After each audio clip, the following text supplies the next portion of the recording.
India speaks daily में आपका स्वागत है। इंडिया स्पीक्स डेली को सब्सक्राइब करें, इसके बेल आइकन को जरूर दबाएं। ज्वाइन बटन के जरिए आप इसकी सदस्यता जरूर लें और यदि इसका कंटेंट आपको गुणवत्तापूर्ण लगता है तो आप 100 रुपीज़ पर मंथ का सब्सक्रिप्शन जरूर पे करें।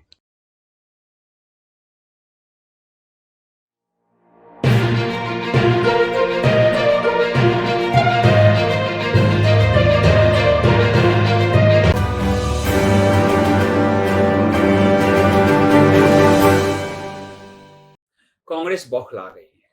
कांग्रेस जिसने चाइना के साथ समझौते किए 2008 में, राहुल गांधी महासचिव कांग्रेस पार्टी का और जिनपिंग वहां की कम्युनिस्ट पार्टी का महासचिव, वो दोनों ने समझौते किए और कांग्रेस, बेशर्म कांग्रेस, राजीव गांधी फाउंडेशन में करीब 2.5 करोड़ रुपए उस चाइना देश से लिया और इस देश की बॉर्डर को जाने दिया। इस देश मनमोहन सरकार में हमारा करीब 13 से 20 किलोमीटर बॉर्डर चला गया।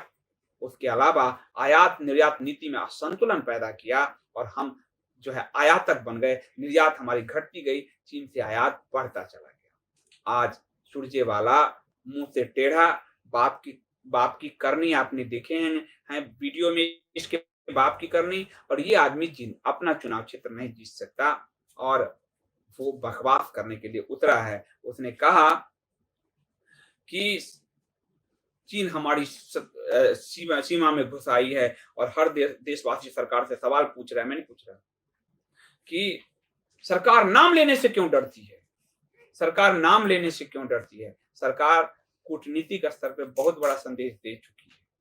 तुम्हारी तरह दल नहीं खाती, तुम्हारी तरह जाके समझौते नहीं करती, तुम्हारी तरह फंड नहीं लेती उनसे।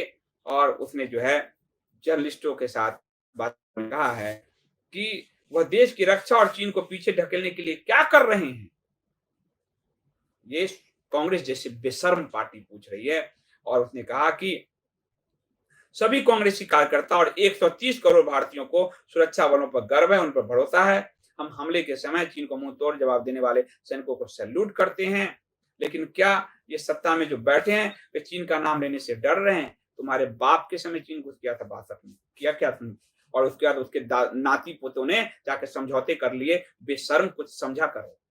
राजीव गांधी चीन चले गए, मनमोहन सिंह हमारी आयात नीति का और निर्यात नीति का सत्यानाश करते रहे और बकवास कर रहे हो। इसीलिए ये सुरजेवाला अपना प्रदेश में भी क्यों नहीं जीत पाता, अपना विधानसभा? क्योंकि ये लोग जनता से कटे हुए हैं। उसके बाद बकवास करने के लिए आ गया दूसरा कांग्रेस का एक समय जो पूरी मीडिया जो अपनी जेब में लेके घूमता था, अहमद भाई पटेल। और अहमद भाई पटेल ने कहा कि जो है उसका जो है केवल कह देना काफी नहीं है, यदि उन्होंने जवाब दिया है हम खुश हैं। मोदी जो कहते हैं, यानी हमारी सेना जो कह रही है जवाब दिया है हम खुश हैं, कहने से नहीं होगा। आज भी इनको ये चुभ रहा है, इसलिए डोकलाम समय जाके चुपके में समझौते कर रहे थे और कैलाश मानसरोवर के नाम पे जाने कैलाश मानसरोवर की यात्रा के नाम पर जाकर झूठ बोल रहे थे और वहां के मंत्रियों से मिल रहे थे चीन के। तो वो कह रहा है कि उनकी वास्तविकता अच्छी नहीं है। क्या वे हमारे क्षेत्र में घुसे हैं? रक्षा मंत्री ने कुछ कहा, पीएम ने कुछ कहा। ये अहमद भाई पटेल पर हम भरोसा करेंगे जो 5,500 करोड़ के घोटाले में फंसा हुआ है, संदेशरा ग्रुप के घोटाले में फंसा हुआ है, जिसके घर पर ब्लैक और व्हाइट का खेल चला करता था। सुरजेवाला, अहमद पटेल, ये वो लोग हैं जो बैकडोर एंट्री वाले हैं और इन्हीं की संगत में पूरी कांग्रेस बर्बाद हो चुकी है। और इनकी संगत क्यों कहूं, गांधी परिवार ही बैकडोर एंट्री है। गांधी परिवार का जनता से क्या है? बपौती, रायबरेली और अमेठी को समझ रखा था, लेकिन अमेठी की जनता ने जवाब दिया। रायबरेली अब जवाब दे देगी इनको बहुत जल्द। तो कांग्रेस की ये दुविधा है, क्योंकि कांग्रेस का जो सप्लाई लाइन है वो कट गया है और लीकेज से जो माल बटोरता था वो अब सीधे जनता तक जा रहा है और विदेश के साथ जो गुपचुप समझौते करता था वो खुल रहा है। इसलिए कांग्रेस बौखला रही है।